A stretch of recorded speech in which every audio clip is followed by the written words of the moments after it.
So before we do make the salad, I mean, as you can see, there's a lot of different ingredients, and you don't necessarily have to use every single one of them, but some of them that you may definitely want to include on regular basis. I typically do food prep and then salad prep, and then typically have a lot of them already pre-cut, and then have them in a mason jar. So that's something that you may also want to consider, because what I typically do is I typically just dump them in my stainless bowl, and then also I have my awesome salad cutter like here, and then I just dump it in here, and then I just cut it right inside the bowl, and then I start just eating. And also, as I stated before, you want to eat a minimum 30 different kinds of plants every single week, so that you can have create the diversity of the gut microbiomes. So hopefully all you guys can hear me well. So but before we start adding, because all it is just they're already mostly pre-cut, I'm just going to be adding it and then doing a little bit of chopping, and then that's how easy it is to make a salad. But I strongly recommend people eating at least one massive salad a day. And I think that's very, very important. People overall just don't eat enough raw food. Everything is processed. And then also, sometimes the food, by having it cooked, it's more bioavailable, but also it's important to be eating food that are raw. And I think I typically eat about 70% of my calories comes from the raw food. And then I do really enjoy hot cooked meal as well. I love soup and I love stews as well. So let's see. I'm gonna. So today, the ingredients that we're utilizing. And anytime you make a salad, obviously you got to have the base, which needs to be the dark green leafy vegetables. And I tend to add almost every single one of this on regular basis. I always have kale, spinach, and Swiss chard. And sometimes, I get get them individually. But also a lot of times I get from Costco or Sam's, they have power greens that contains all three of them. And I utilize these for my smoothies as well. So throughout the day, my goal is to be consuming about a pound of dark green leafy vegetables in a day. So it's hard to do. You got to do a lot of chewing if you're just doing it through the salad. But that's that's another reason why I utilize a smoothie as well. So these contain baby kale, spinach, as well as a Swiss chard. And then also some of the other ingredients we're going to be utilizing are arugula, purple cabbage, broccoli sprouts. I'm a huge fan of broccoli sprouts.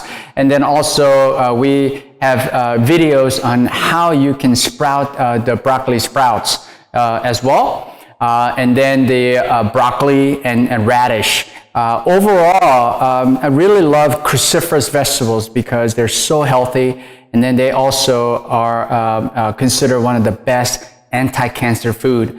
And one thing I'd like to mention about the broccoli is a lot of times people don't utilize the stem. This is the most nutritious part of the broccoli.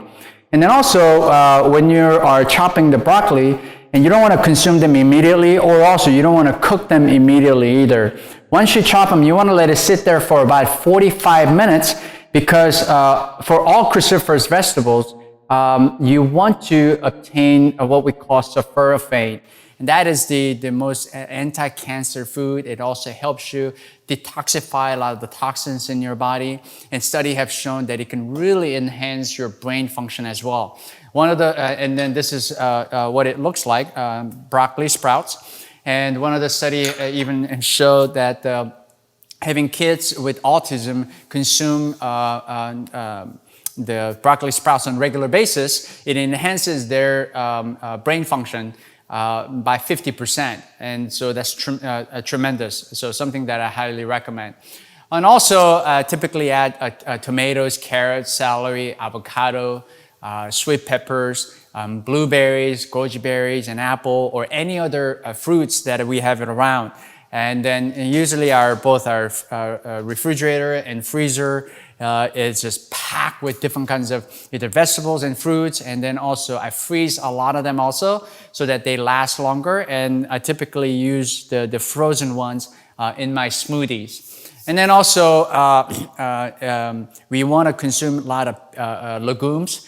So in the salad, I always make sure we get either any kind of beans that you have it available, like either black beans or chickpeas. Also, I utilize whole grains, and then I make rice like every other day in a big batch. It has about 5 different grains, as well as about 4 different kinds of legumes also. And then I actually add them to the salad. And some may think that that's a little weird, but I'm Korean, raised in Korea initially, and the Koreans eat something called bibimbap. And the bibimbap is essentially rice and then with a lot of vegetables. Some are cooked and some are raw, and then they mix with the hot sauce. So essentially it is like dumping the salad on top of the rice, and then they all mix it together. So I'm used to having a rice with the salad. And then also we want to have a good amount of healthy omega-3s. So I add flax seeds, chia seeds, hemp seeds. Also add pumpkin seeds and walnuts. And then I also add garlic and onion. Garlic and onion are another a great anti-cancer food and has so many different health benefits. And then oh yeah, I forgot to mention, anytime I make a rice, I typically add like black beans, mung beans, and pinto beans, and different lentils. Basically any legumes that we have it available. Also, another tip that I do give is that a lot of people are concerned about the lectins in the beans. And because there's one former cardiothoracic surgeon who's really scaring and to sell his book and tell people that the lectins are dangerous. Well, nobody eats beans raw, right? We always have to cook them. Once you cook them, all those the lectins are mostly gone. And beans are one of the healthiest things that you could eat. And also, today in America, most people are very deficient of micronutrients. And so having salad with variety of vegetables and fruits provides you with the vitamins and minerals and essential amino acids and healthy fatty acids. And the micronutrients such as vitamins and minerals are required in order to properly run the metabolic process in our body. And then also antioxidants, which we'll discuss in a bit. I mentioned that before.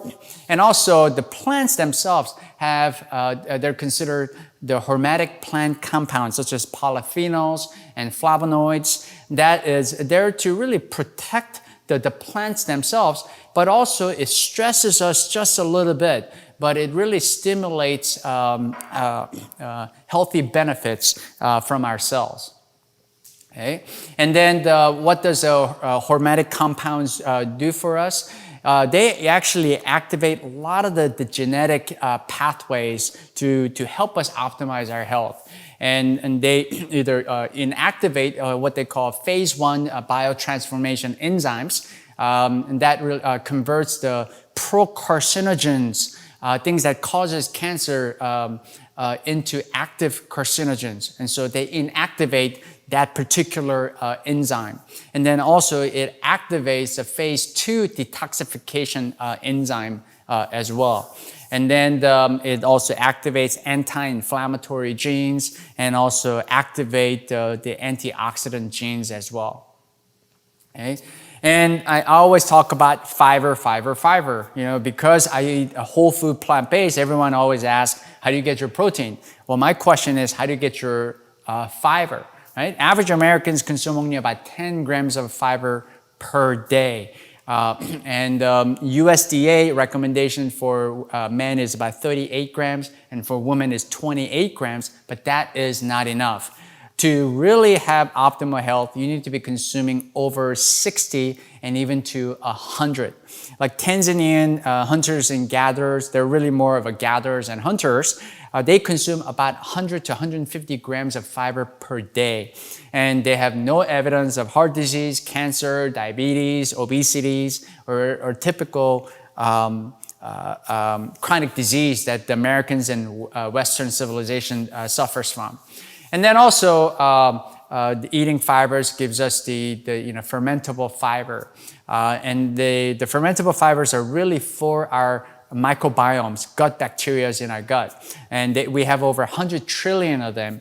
And we want to have a healthy, diverse gut bacteria, which are so beneficial to us. Okay? And that's why my recommendation is consume at least minimum 30 different kinds of plants, so then in each of them will help you populate different types of microbiomes. So 30 different kinds of plants each week.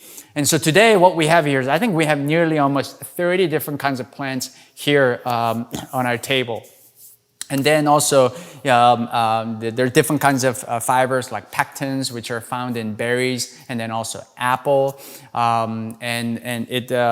It feeds a variety of gut bacteria. And then there are also like non-fermentable fibers, which are in part of the cell walls. And they don't necessarily feed the microbiomes, but it also help facilitate and the food and toxins move through our gut. So that if you are constipated, U.S. is the state of constipation because of two things. They're dehydrated, and then also people don't consume enough fiber. And that is the reason why most Americans are constipated.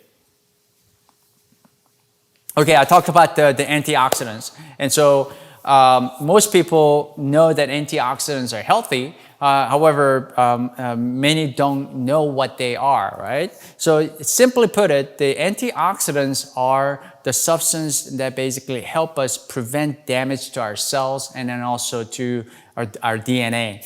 Every single day, just by breathing, we're creating free radicals and experiencing oxidative stress that damages our cells. And then the easy way to describe what oxidative stress is that if you slice an apple, it's really nice and pretty.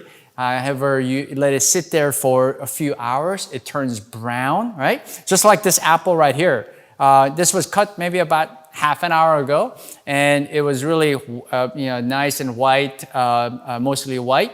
But within half an hour, it's already turning brown. And that is what oxidative stress is. That is, just imagine that is going on inside your body every single day if you don't have enough antioxidants in your system. And so you want to eat a variety of plants and then also food that has lots of vibrant colors. Like for example, purple cabbage here. And it's one of the cheapest thing that you can get in the grocery store that has one of the highest concentration of antioxidants. Okay?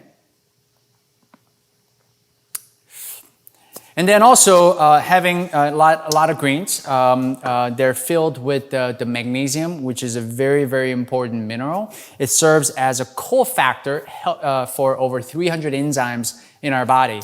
And again, most of the Americans, about 45% of the Americans consume inadequate amount of magnesium each day. Daily recommended dose is about 400 milligrams per day. And that's part of the reason why you got to be eating a lot of greens. And the magnesiums are inside part of the center of the chlorophyll that basically gives you that green color. And so anything that has green tend to have a lot of magnesium. And then also it's utilized to produce energy in the mitochondria. And mitochondria is a powerhouse within the cell, right? And so without magnesium, you're not going to be able to produce the energy. And then also one of the most important things that dark green leafy vegetables will provide for you is a nitric oxide. Nitric oxide is considered one of the most important molecules in our body. Without nitric oxide, just like without oxygen, you will die. Without nitric oxide, you will die also. Fortunately, our body makes it, However, as we age, we lose the ability to produce nitric oxide. So by age 40, you lose about 50%, and by the time you're 60, you lose about 85% of your ability to produce nitric oxide. And it has so many different functions in our body, such as vasodilation, enhancing the insulin sensitivity, providing new energy, and by stimulating the mitochondria production, activating the stem cells, and it goes on and on. And that's why it's considered the miracle molecule. But most people lose the ability to produce nitric oxide because as we age, we damage the blood vessel, and that's where the nitric oxide actually gets produced. But fortunately, there's a second pathway, which is called nitrate-nitrite pathway, and that is a nutritional pathway. By eating a food that contains a lot of nitrates, which are in the dark green leafy vegetables, you are able to produce the nitric oxide through the GI system. However, you also have to have healthy microbiome because as you're chewing the green leafy vegetables, then the nitrate gets released and mixes in with the bacteria in posterior third of your tongue and then converts nitrate into nitrite. And once it goes into your acidic stomach, then nitrite gets converted into nitric oxide and then gets absorbed into your bloodstream. Okay? And that's why we strongly recommend against utilizing antiseptic mouthwash because it kills all the good bacteria in your on your tongue. And people lose the ability to produce nitric oxide. And then also, a lot of people these days utilizing either acid reducers or proton pump inhibitors for acid reflux or indigestions. And that study have shown that utilization of acid reducers on chronic basis can increase blood pressure and also increase risk of your cardiovascular disease. Same thing with the antiseptic mouthwash as well. And most of the people who suffer from acid reflux, 95% of it is related to the diet. Only very few percentage have any sort of anatomic defect. And so you got to just change your diet. I used to suffer from severe acid reflux and to a point where sometimes I had to stop from doing surgery. In the middle of the surgery, anesthesiologists used to give me acid reducers because I felt like I was having a heart attack. Once I changed my diet and then completely went whole food plant-based, within 2 to 3 weeks, I stopped taking like 2 different medications. And then it went away completely. Also, I used to sleep with like 3 pillows and keep it inclined because I used to wake up feeling like I was having a heart attack because of the acid reflux. So,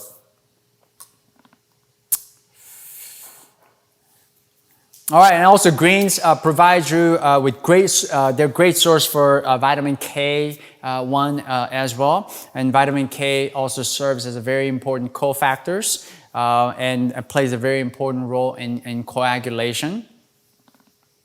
And then also greens, but especially the spinach is a high concentration of folate, and they're definitely a very important molecule that's required for a thiamine production, and then incorporating the thiamine into our DNA. And without it, we are going to develop the defect in the DNA. Okay?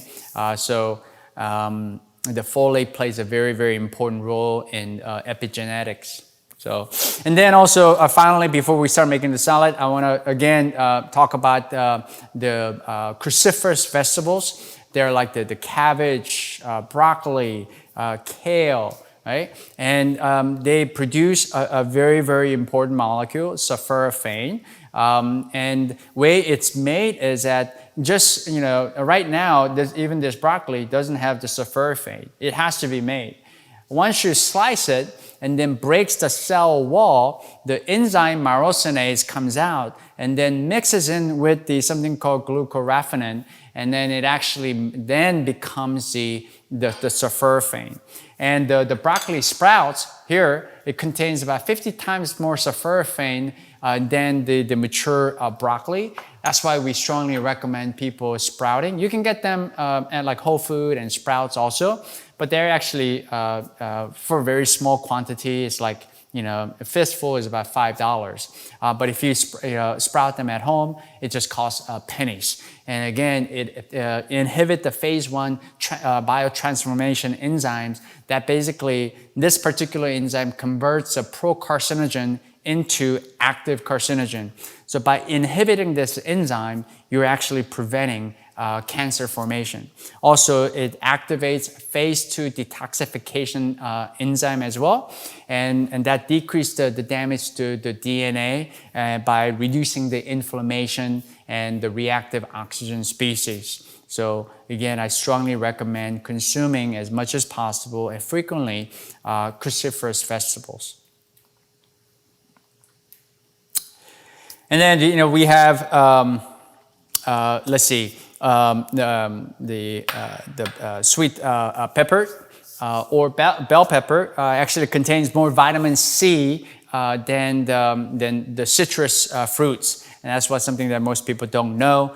That I definitely enjoy them. Also have a lot of antioxidants, and as you can see, it has vibrant color. And then also, I like to add when you make a salad, you actually also want to have healthy fat as well, because it's going to help you absorb the fat soluble vitamins. And that's why I like using avocado. And avocado also is a great source of potassium. And each day we need about 4,700 milligrams of potassium. It plays a many important role, and especially in our cardiovascular system. Okay, and then a large avocado typically contains about 1,000 milligrams. And 97% of Americans get insufficient amount of potassium each day. Also, avocado contains vitamin E, which natural vitamin E is considered good antioxidants and protects us from different sort of cancers. However, the study have shown that the vitamin E supplements actually can aggravate and even potentially increase the risk of developing cancer. So I do not recommend consuming vitamin E supplements. Also, it has a good amount of monounsaturated fat, which definitely helps absorption of different flavonoids and carotenoids. Okay.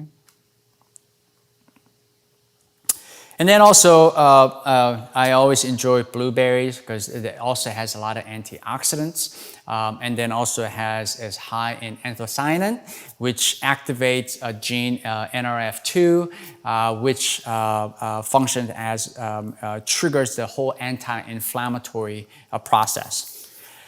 All right.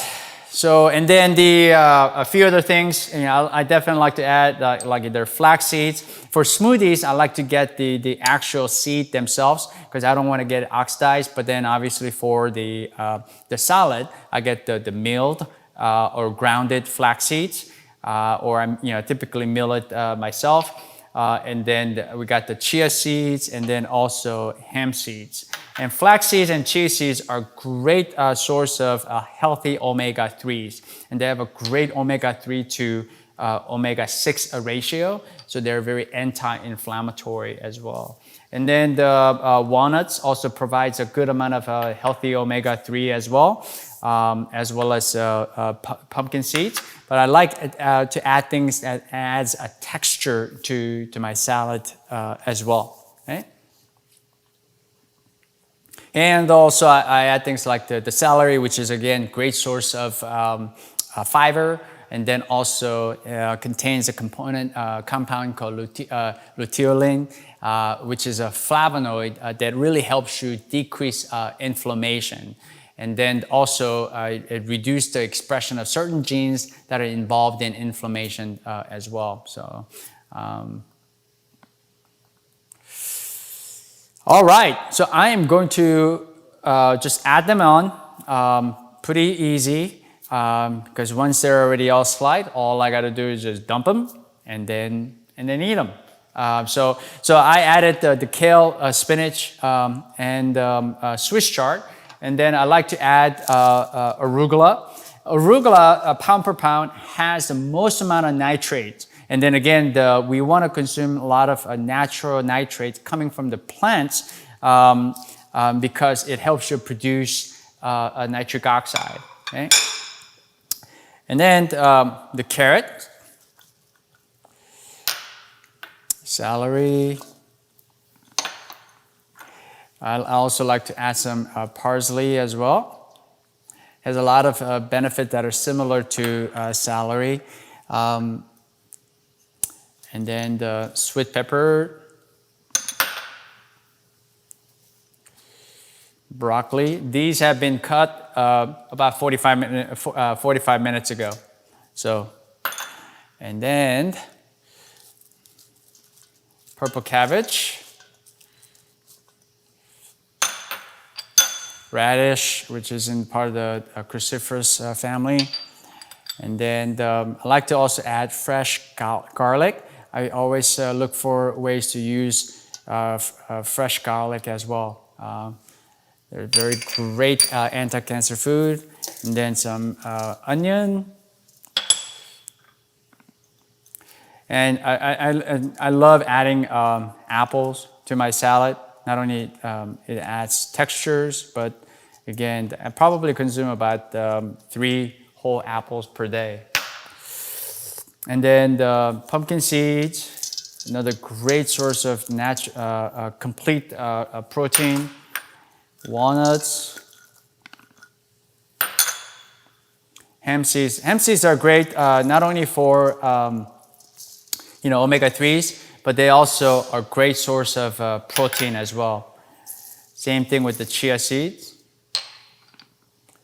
and flax seeds. And let's see. And then I like the goji berries. Goji berries also contains a lot of antioxidants.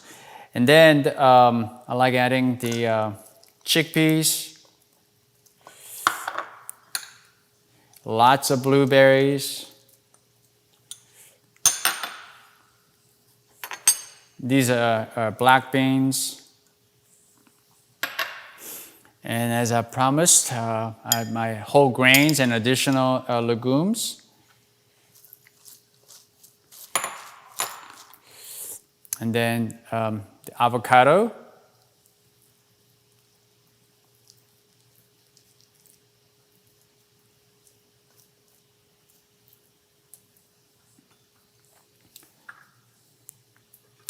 And the broccoli sprouts. I just add the whole thing. There it is. And then, we actually have a video that we made, and the recipe video on salad dressing, oil-free salad dressing. So you may want to check that out. And so I'm just going to be just adding some of them right here. I don't use a lot of salad dressing. And then a lot of times also, besides healthy fat, but you also want to add some vinegar. So I routinely use like apple cider vinegar or balsamic vinegar to my salad. And I think that is everything, right? Okay, so, and then the way I mix is, I need the other.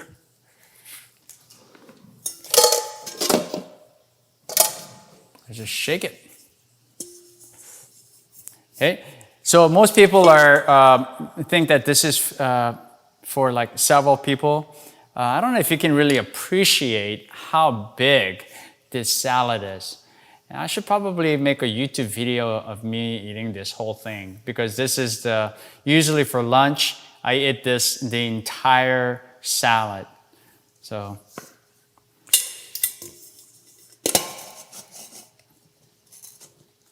And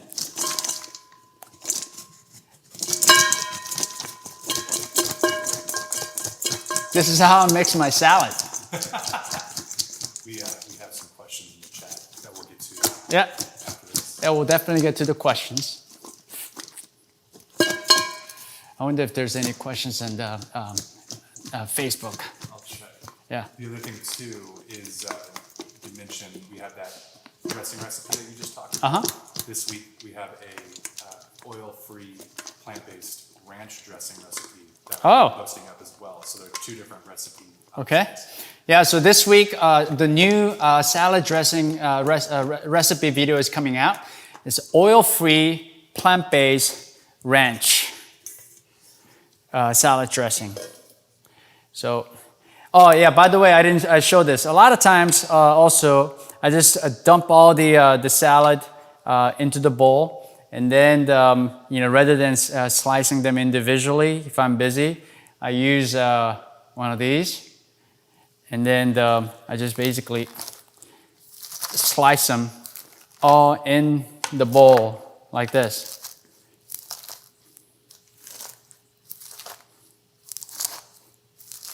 I try to make things as efficient as possible.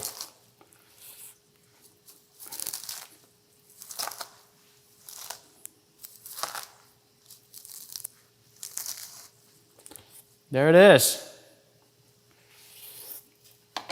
And this is, I'm gonna just wipe it down a little bit.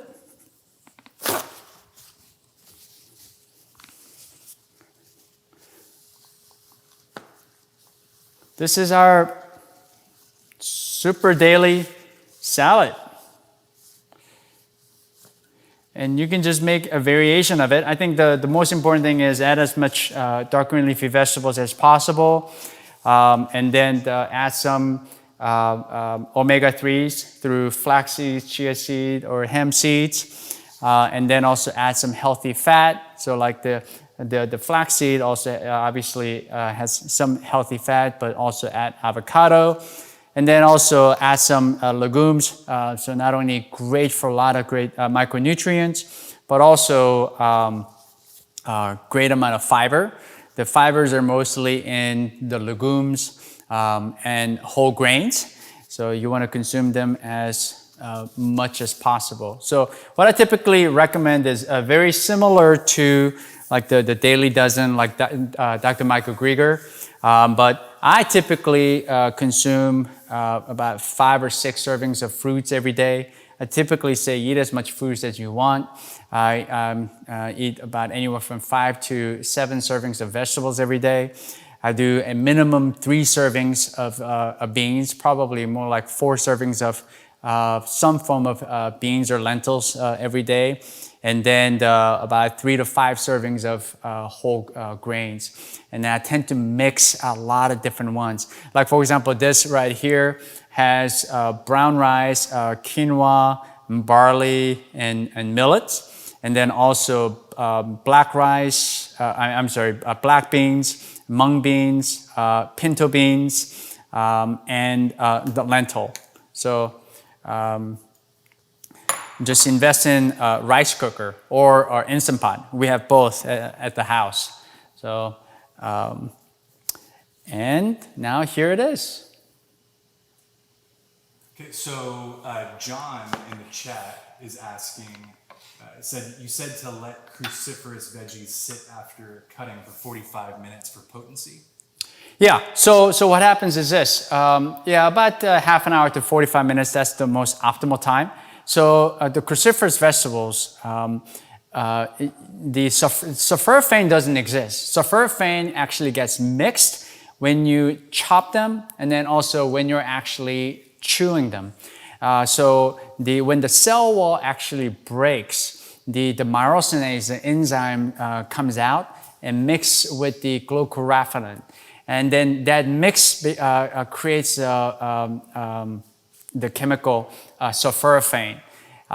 Without it, so that's why if you also cook the cruciferous vegetables, myrosinase is a heat sensitive, so a lot of times you will not make a sulforaphane. So that's part of the reason why the eating cruciferous vegetables raw are much healthier in order to benefit from the sulforaphane. So you got to actually chop them and then let it sit there and then let the chemical reaction actually happen. Give it a chance to mix myrosinase, the enzyme, to start reacting with the glucoraphanin to actually produce the sulforaphane. It just doesn't, there's no sulforaphane right now in the broccoli. or any other cruciferous vegetables. It only occurs after you chop them or when you chew them in your mouth. And then also, as I mentioned, for broccoli, the stem contains the most amount of glucoraphanin and myrosinase. And then the stems are, for broccoli and just about anything, and mushrooms, that's the healthiest part. But most of the time people, slice it and then throw it away. And if you don't like eating it like this, then you can also put it in your smoothie as well. So something to consider. Don't throw this away. This is the healthiest part. Susan's asking, does that 45-minute, rule for sitting out also apply to cauliflower? Yeah, just about all the cruciferous vegetables. That's the most optimal amount of time. So that's why, like, when you're preparing different dishes, cruciferous vegetables, first slice them first, and then just let it sit there, and do something else, and then come back to it. John's asking, after it sits for 30 to 45 minutes, will cooking the broccoli kill or reduce the sulforaphane? It will. But once it mixes, some of the sulforaphane will survive. It's the myrosinase that's heat sensitive. So once it makes the sulforaphane can last, but you don't want it to be high heat, and then also not heating for a long period of time. Becky was asking, she had heard that you're not supposed to mix fruits and veggies and salads and smoothies because it takes different digestive enzymes to digest. Is that a myth? Should I be concerned with fruits and veggies being together? Yeah, a myth. So I enjoy them together. I like to make it as easy as possible.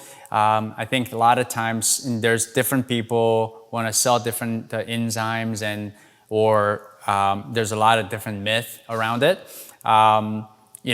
Long before people really knew about all the different enzymes. If you look at the study, the blue zone population, they didn't know anything about the enzymes. They just mixed everything together. They just ate salad and mixing the fruits and vegetables. So I don't think it's anything that you really need to worry about. Juanita is asking, what is in the bowl right next to the apple?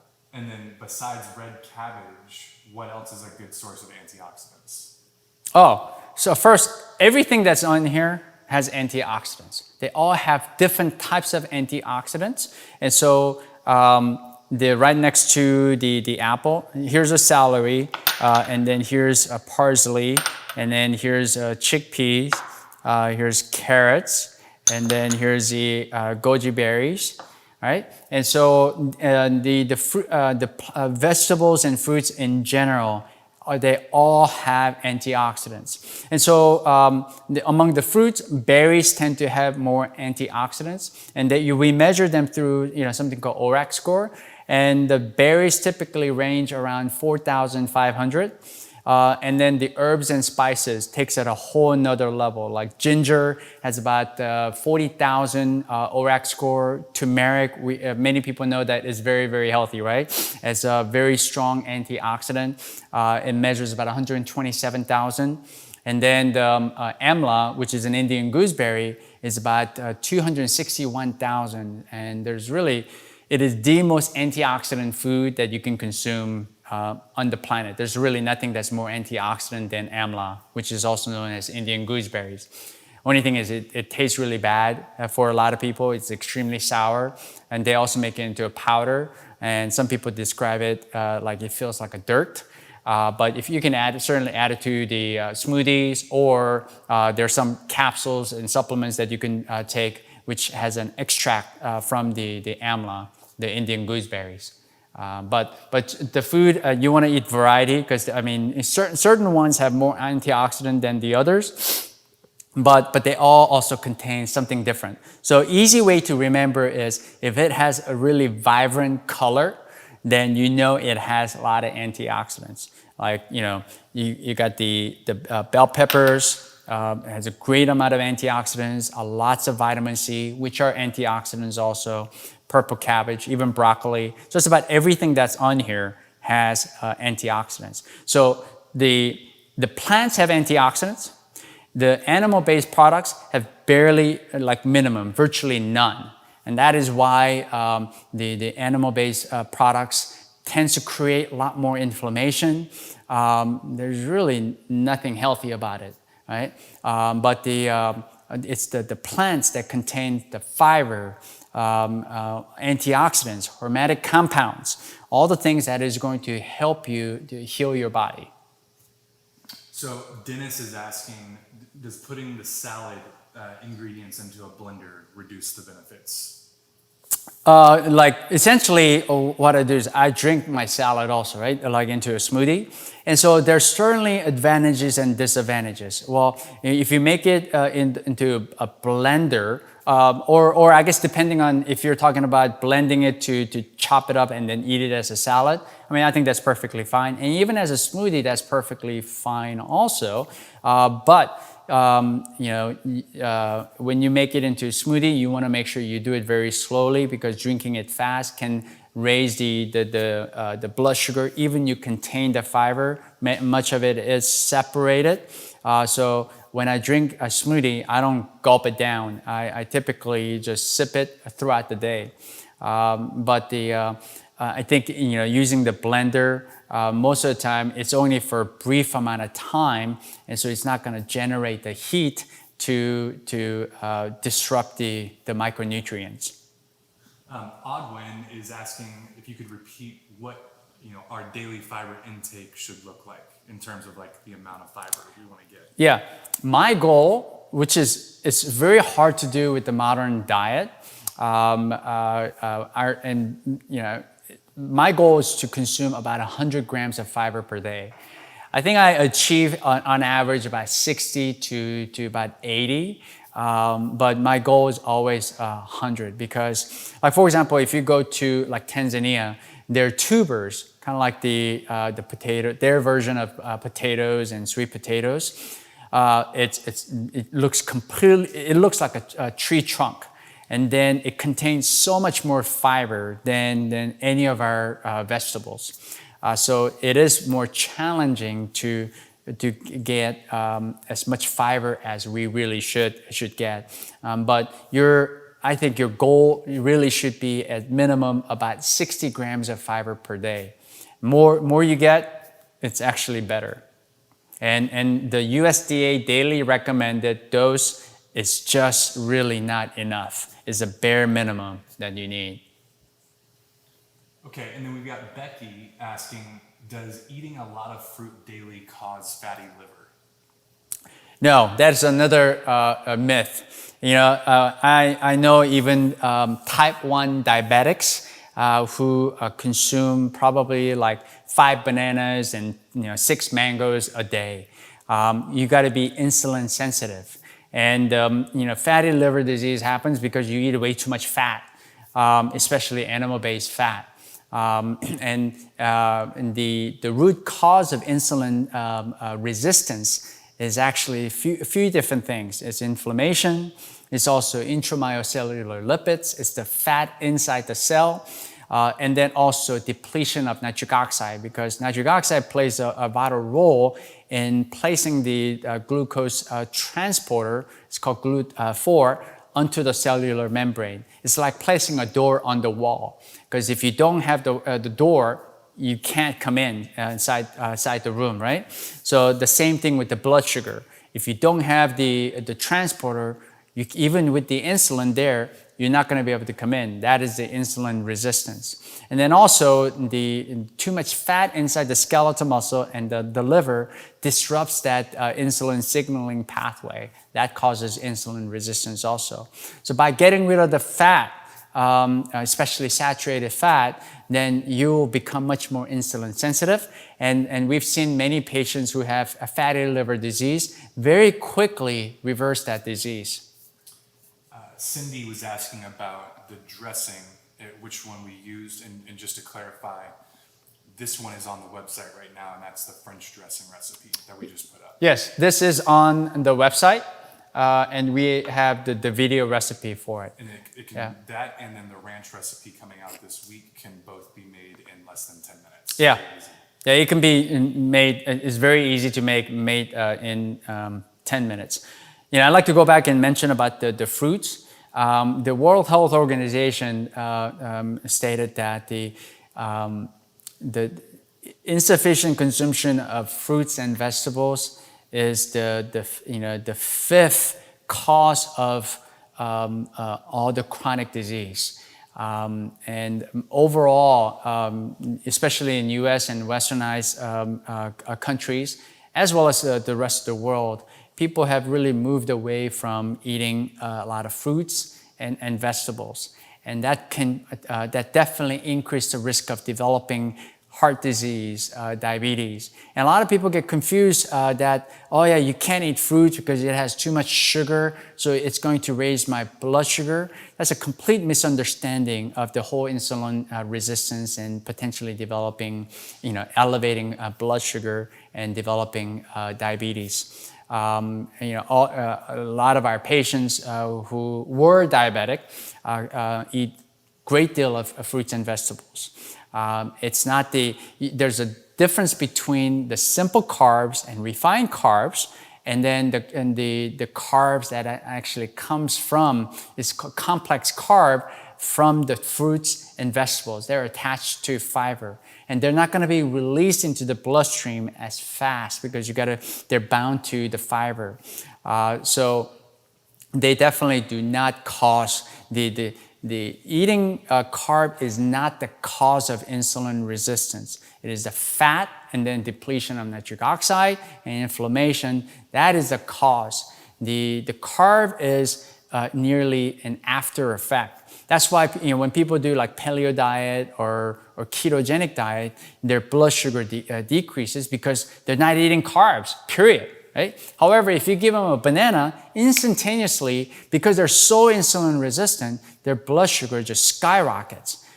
I don't want to live my life without rice. I mean, like, I'm Asian, I grew up with rice, right? But I don't eat white rice. I tend to eat the intact whole grains like brown rice, quinoa, millet. Also, I didn't mention wild black rice. And then also all the fruits and vegetables. I love carb. I think the 75 to 80% of my calories comes from carbohydrates. And then I don't consume a lot of protein.